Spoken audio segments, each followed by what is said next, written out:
கிறிஸ்துவில் பிரியமானவர்களே, ஆண்டவராகிய இயேசு கிறிஸ்துவின் நாமத்தில் உங்களை வாழ்த்துகிறேன்.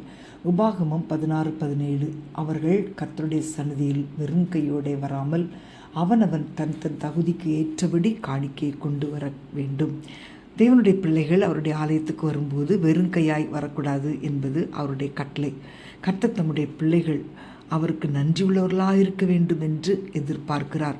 உண்மையாய் ஆண்டவரிடத்திலே அன்பாயிருப்பவங்க தங்களுடைய வாழ்க்கையில் அவர் செய்த அற்புதங்களுக்காக அவருக்கு நன்றி செலுத்துகிற விதத்தில் தங்கள் காணிக்கைகளை கொண்டு வருகிறார்கள். கர்த்தரை உயர்த்த வேண்டும் அப்படின்றது தான் அவர்களுடைய நோக்கமாக இருக்கிறது. ஸோ அவங்க ரொம்ப சிறப்பானதை அவருக்கென்று கொடுக்கிறார்கள்.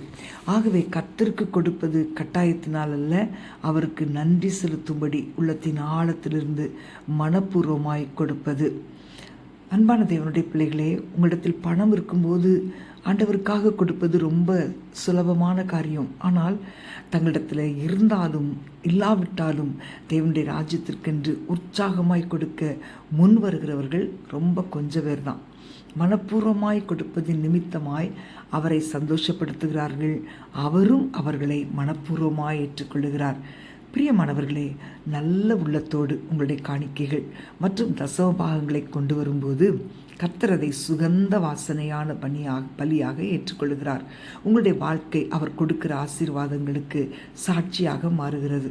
இன்றைக்கு உங்கள் உள்ளத்தை கொஞ்சம் சோதித்து பாருங்கள். தேவன் உங்களிடத்தில் ஒரு காரியத்தை சொல்லும்போது உங்களை பண்படுத்துங்கள். கடினமாய் நடந்து கொள்வதை விட்டுவிடுங்கள். பிரியமானவர்களே, தேவன் உங்களுக்கு செய்து வருகிற சகல நன்மைகளுக்காக அவருக்கு நன்றியோடு இருங்கள். கர்த்தர் உங்களை கனம் பண்ணி ஆசீர்வதிப்பார். அன்பின் ஆண்டவரே, உம்மை துதிக்கிறேன் தகப்பனே. உற்சாகமாய் மனப்பூர்வமாய் உமக்கு கொடுக்கும்படி நீர் எங்களிடத்தில் எதிர்பார்க்கிறீர். நாங்கள் உமக்கு நன்றியுள்ளவர்களாய் இருக்க வேண்டும் என்றும் நீர் எதிர்பார்க்கிறீரப்பா. எங்கள் எண்ணமெல்லாம் உம்மை பிரியப்படுத்த வேண்டும் என்பதாக இருக்கட்டும். உற்சாகமாய் கொடுக்கிறவனிடத்தில் தேவன் நீர் பிரியமாயிருக்கிறீரப்பா. ஆண்டவரே, உம்முடைய சமூகத்தில் வரும்போது நாங்கள் வெறும் கையாய் வரக்கூடாது. எங்களிடத்தில் இருக்கிற பெஸ்ட்டை உமக்கு கொடுக்க கிருபை தாங்க ஆண்டவரே. மனப்பூர்வமாய் காணிக்கைகளை கொடுப்பதின் நிமித்தம் உம்மை சந்தோஷப்படுத்த எங்களுக்கு உதவி செய்வீராக. எங்கள் காணிக்கை மற்றவர்களுக்கு முன்பாக பெருமைக்காக அல்ல, அந்தரங்கத்தில் இருக்கிற எங்கள் தகப்பன் அதை பார்க்கும்படி கொடுக்க கிருபை தாங்கப்பா. உள்ளத்தின் ஆழத்திலிருந்து கொடுக்க ஆண்டவரே, உங்க மேல இருக்கிற அன்பை வெளிப்படுத்த எங்களுக்கு உதவி செய்வீராக. நீங்கள் எங்களுக்கு செய்த நன்மைகளை நினைத்து நன்றியோடு ஸ்தோத்திரிக்கிறோம் அப்பா. ஆண்டவரே, உமக்கு ஸ்தோத்திரம். மனப்பூர்வமாய் ஆண்டவரே, எங்களுடைய காணிக்கைகளை இன்றைக்கு செலுத்த எங்களுக்கு கிருபை கொடுப்பீராக. இயேசுவின் நாமத்தில் பிதாவே, ஆமேன்.